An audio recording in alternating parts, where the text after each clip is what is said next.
सारा राज समझदारी का है। इसीलिए तो राम जंगल जा रहे हैं, तैयारी करनी है।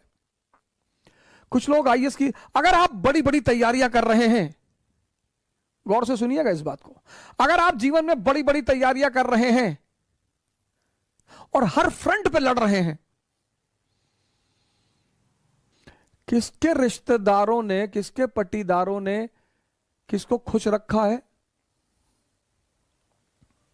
हां, जब आप ऊंचाई में पहुंच जाएंगे तब ये लोग भाग कर आएंगे। दुनिया में 3 लोगों के बिना आप नहीं रह सकते और 3 लोगों के साथ नहीं रह सकते। कौन है वो 3? पहला है आपके दोस्त, दूसरे हैं आपके पड़ोसी और तीसरे हैं आपके रिश्तेदार। इन तीनों के बिना भी आप नहीं रह सकते और इन तीनों के साथ भी आप नहीं रह सकते।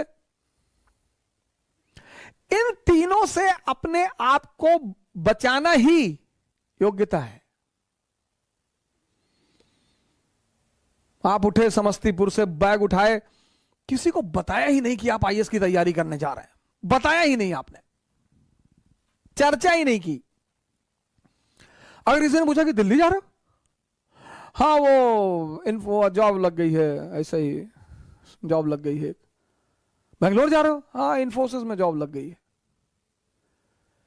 जब तुम अपनी महत्वाकांक्षा किसी को बताते हो और तुम योग्य होते हो तो जलन पैदा होती है। यह मानवीय प्रवृत्ति, ऐसा नहीं हमारे में होती, तुम्हारे में होती, सब में होती है।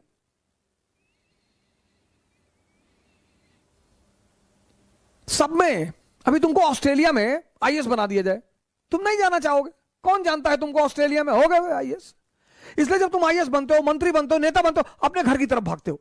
जितने लोग बंबई में कमाते, दुबई में कमाते, कमा वहां रहे हैं, मकान बनवाते हैं गांव में 2 बीघे में, हाँ बड़ा मकान, बड़ी बड़ी दीवारें और करीब 1 बीघे में मकान और ट्रैक्टर खड़ा हुआ है। क्यों? क्योंकि वो जो पट्टीदार हैं आपके, वो डेली उस मकान से गुजरेंगे और डेली मरेंगे। उसका मजा है सर। दूसरे को क्या दिखाना सर।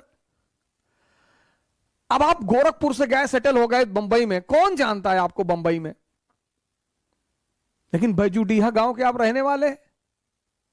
वही के लोगों ने आपको गाली दी है बचपन में, चुनौतियां दी हैं, आपको ताना मारा है कि कुछ नहीं कर पाओगे, तो आपने 3 बीघे में मकान बनवाया गांव में। कोई नहीं रहता, कोई रहता ही नहीं, इतना बड़ा ताला लटका है। लेकिन पूरा गांव जब उस मकान से सामने से गुजरेगा तो डेली मरेगा कि बहुत पैसा शुक्लवा कमाए, तस्करी उस्करी करता होगा।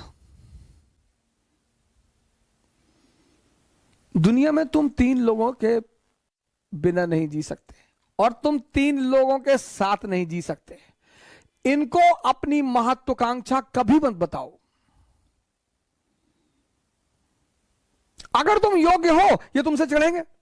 कृष्ण को देखो, बलराम मजाक उड़ाते, सगे भाई हैं। गोरे नंद जसोदा गोरी, तुम कत श्याम शरीर। तुम्हारी मां भी गोरी, तुम्हारे पापा भी गोरे, तुम काले हो, तुम इनके बेटे हो ही नहीं।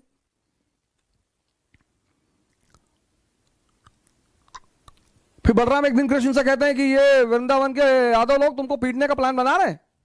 बोले क्यों? बोले तुम इनकी बीवियों के साथ नाचते हो, पीटेंगे नहीं? अरे बोले यार तुम भाई टेंशन मत लो, हम हैंडल कर लेंगे। एक दिन बारिश हो रही थी वृंदावन में और कृष्ण ने गोवर्धन पर्वत उठा लिया उंगली पर। अब आप सोच के देखो कि कोई अपनी उंगली पर पर्वत उठा ले। डिमॉन्स्ट्रेशन ऑफ पावर, शक्ति का प्रदर्शन। तब यादवों ने कृष्ण से कहा कि देखो भैया, तुम बीवी के साथ तो नाच ही रहे हो, तुम साली के साथ भी नाचो, हमको कोई टेंशन नहीं है।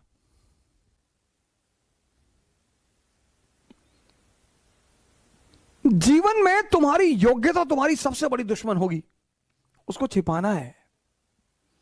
98% लाना योग्यता नहीं है। वो सेल टैक्स कमिश्नर थे लखनऊ में, सुसाइड कर लिया, 2-3 दिन पहले की बात है।